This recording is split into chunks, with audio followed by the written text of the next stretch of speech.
Good morning, this is Jen. The Liberty Line is my channel, and today I want to talk to you about the legal fiction of the income tax. I'd like to start this video off with a speech from Webster in the Senate of 1834. Quote, "Sir, I pronounce the author of such sentiments to be guilty of attempting a destructible fraud, a fraud which is to cheat men out of their property and out of the earnings of their labor, by first cheating them out of their understandings."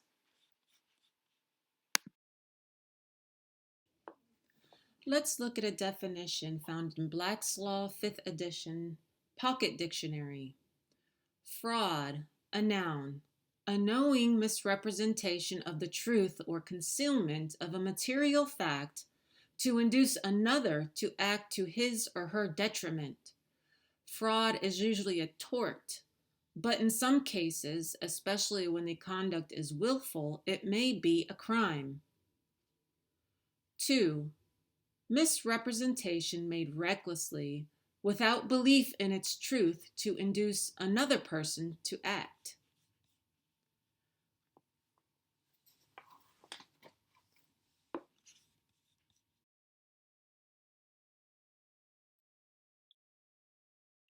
Three, a tort arising from a knowing misrepresentation, concealment of material fact, or reckless misrepresentation made to induce another to act to his or her detriment. 4. Unconscionable dealing, especially in contract law, the unfair use of the power arising out of the parties' relative positions and resulting in an unconscionable bargain, fraudulent as an adjective.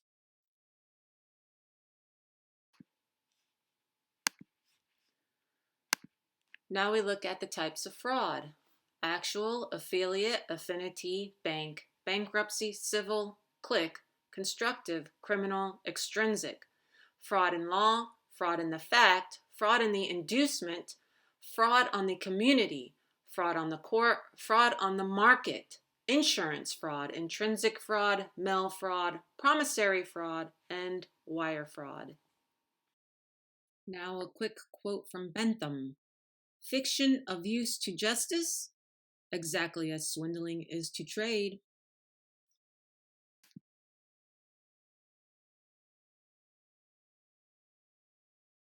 Now we look at the word from Black's Law Dictionary 5th edition, pocket book. The word is going to be, or the phrase actually, is going to be in the next section of this video, but I wanted to go over it with you really quick so you knew what we were looking at. Generally, the phrase means unique or peculiar, and the phrase is sui generis. In Latin, it means of its own kind. Of its own kind or class, unique or peculiar. The term I used in intellectual property law to describe a regime designed to protect rights that fall outside the traditional patent, trademark, copyright, and trade secret doctrines.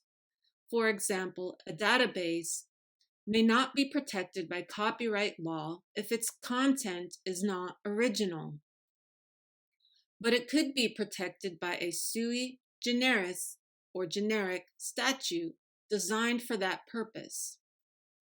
And then I add tax, a sui generis legal fiction, a legal fiction of its own kind. So this phrase basically means, and it's used in the next clip we see, as a legal fiction of its own kind.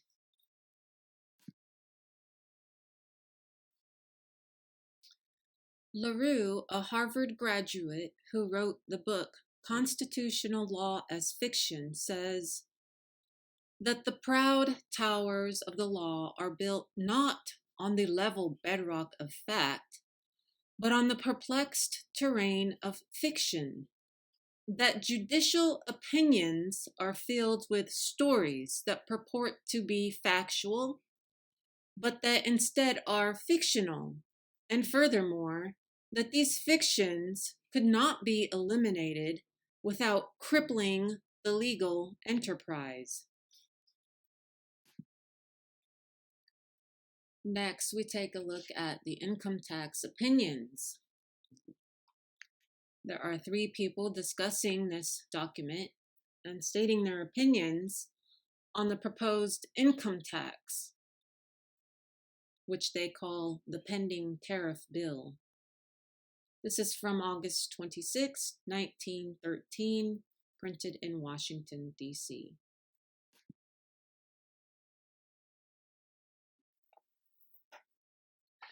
Within the document, we see a memorandum for the Attorney General by T.M. Gordon, July 31st, 1913, in reference to Mr. Root's proposal to amend income tax law. Mr. Root suggests that the income tax law must be amended to operate only from the date of passage.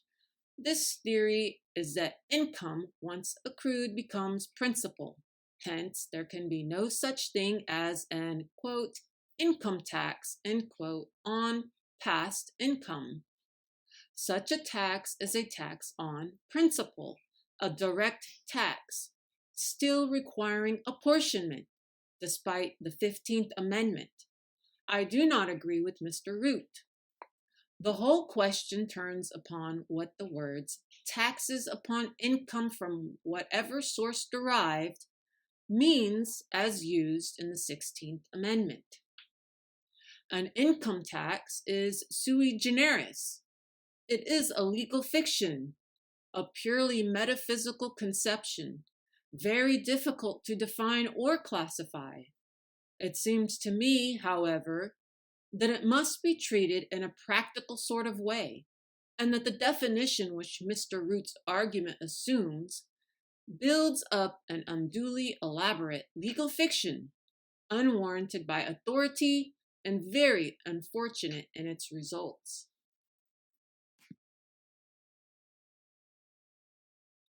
I'd like to remind you now what Webster said back in 1834, that it looked to him like people were being confused and cheated out of their understandings of what was going on, probably using wordsmithing in order to attempt a destructible fraud in which they cheat people out of their property and the earnings of their labor.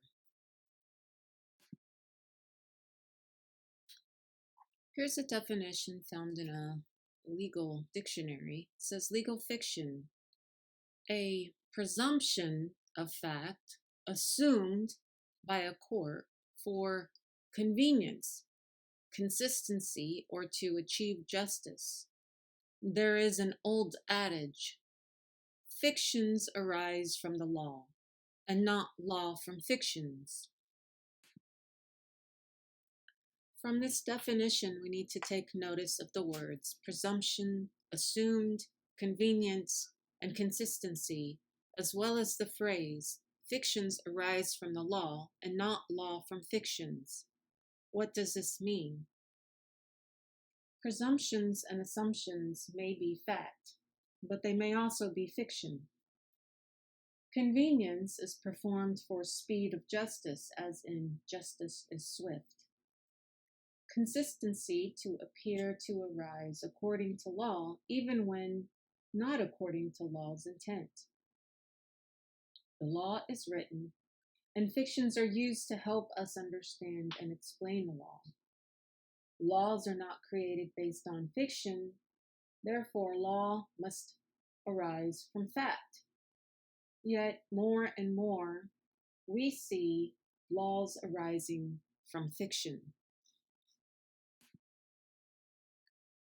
So that a fictional law appears to arise from a fiction is created for the fictional law. For example, we look at the word person. Person is a legal fiction who must comply with a law that is also a fiction.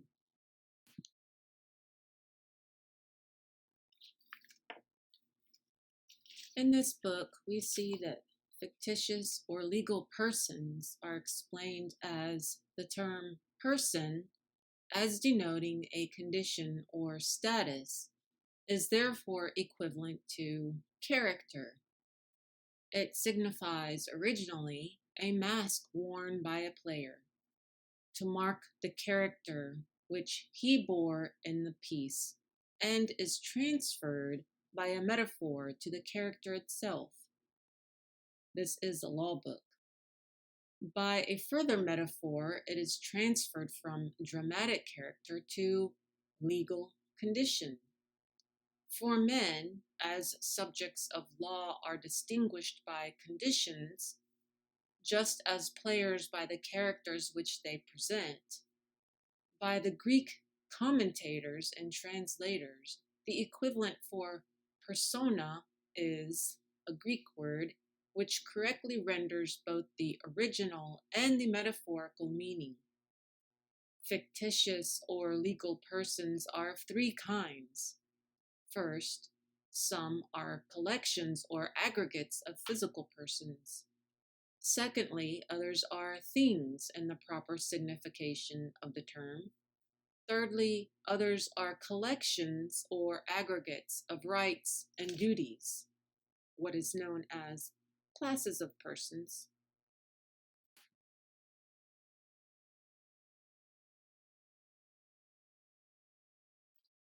We know that a fictitious person complies with fictitious laws.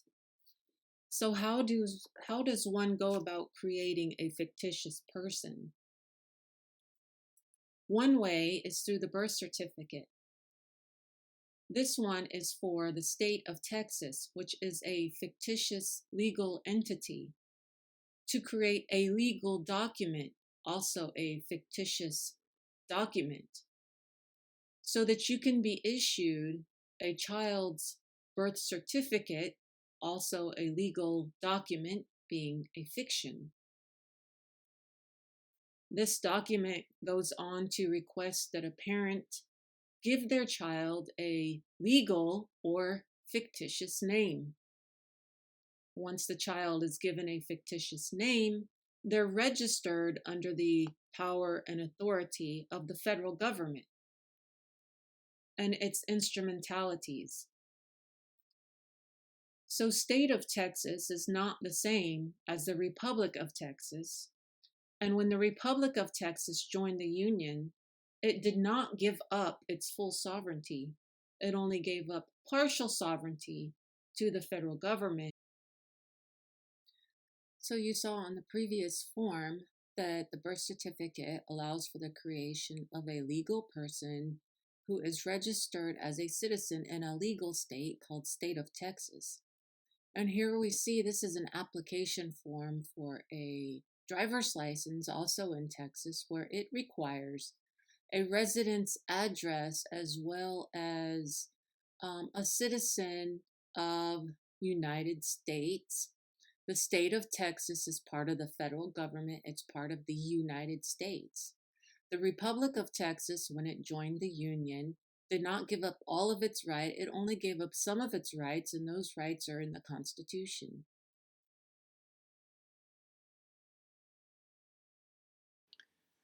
Now we're going to look at the Texas Jurisprudence Manual, 3rd edition, used by the various lawyers and attorneys and judges, and it's intended to be used by that group of people. It's not intended to be well understood by the common person.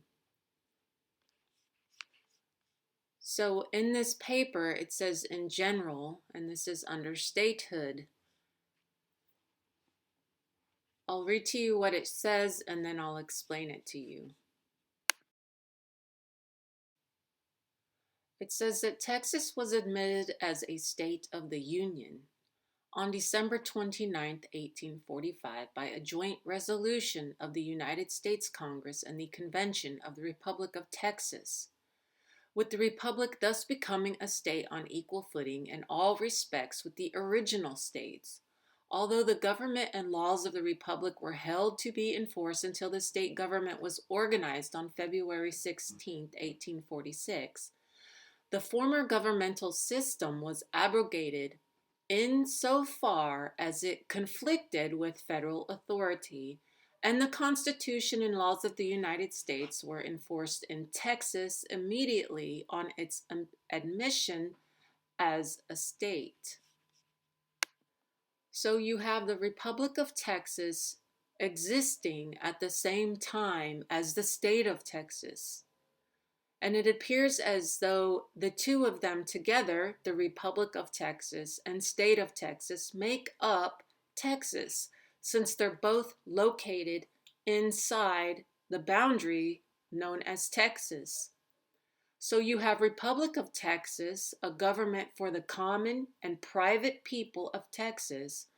And then you have State of Texas, which is the government for the legal entities who are part of the federal government, who are the public people on the federal lands working directly for the federal government in a military capacity or as civil servants. Therefore, you have State of Texas inside the Republic of Texas and the Republic of Texas inside Texas, and both of those working together inside Texas to create peace, harmony, tranquility, and protection of the people and the general welfare.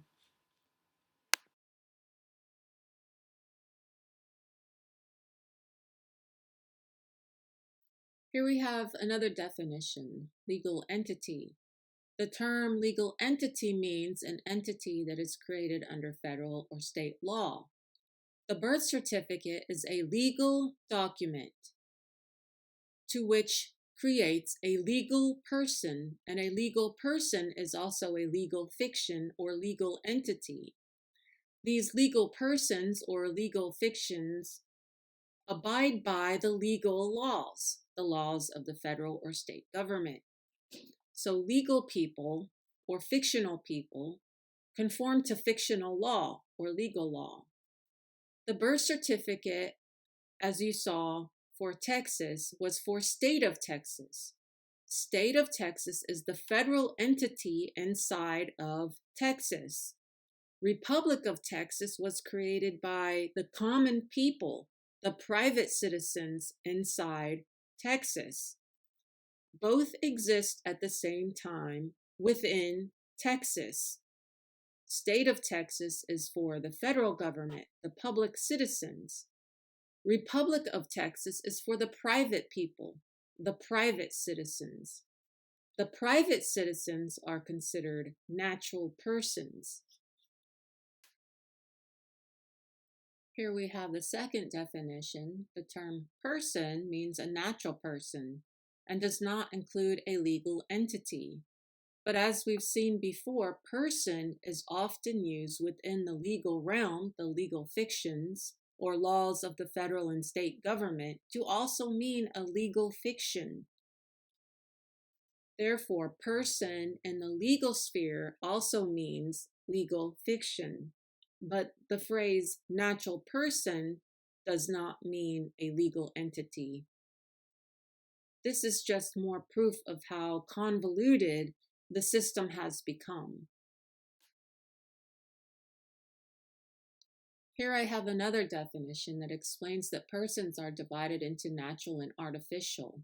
You have natural persons that have no artificial being, that have no legal person or legal entity or legal name, or they're not a legal fiction. They are natural persons, common persons, private persons under the law of the Republic of Texas, for example.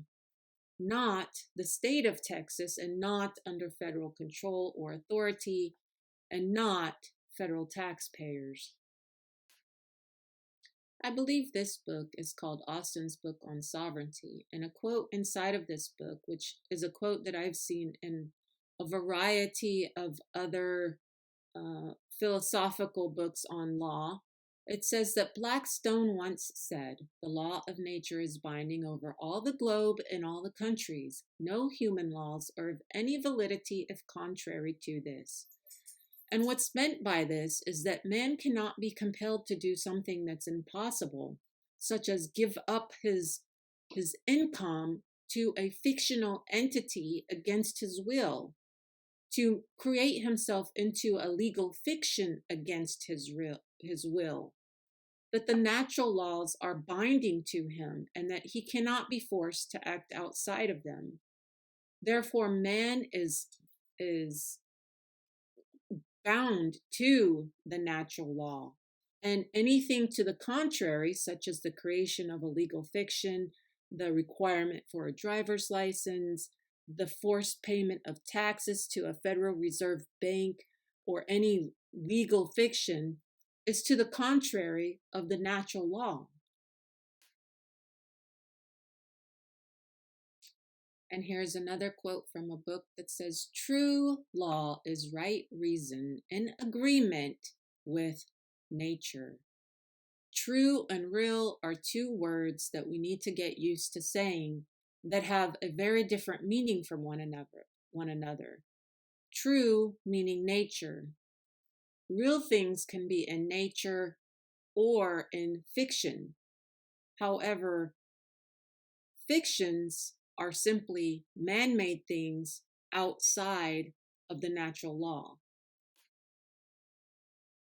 Therefore, we have a legal fiction income tax of its own kind. It's a special kind of legal fiction, sui generis.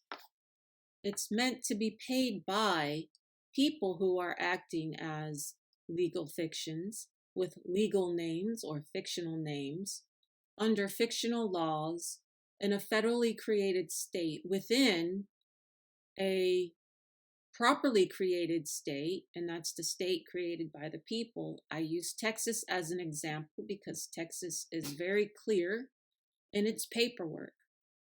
Texas is Texas, and within Texas, there is the Republic of Texas for the private people, which is the common people, not working for the federal or state government, and state of Texas also, which is the federal state, the federally created state inside of Texas.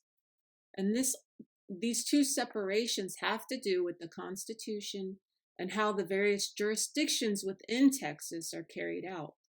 Because you have federal law for the federal people on the federal lands, and you have state law for the state people in the Republic of Texas.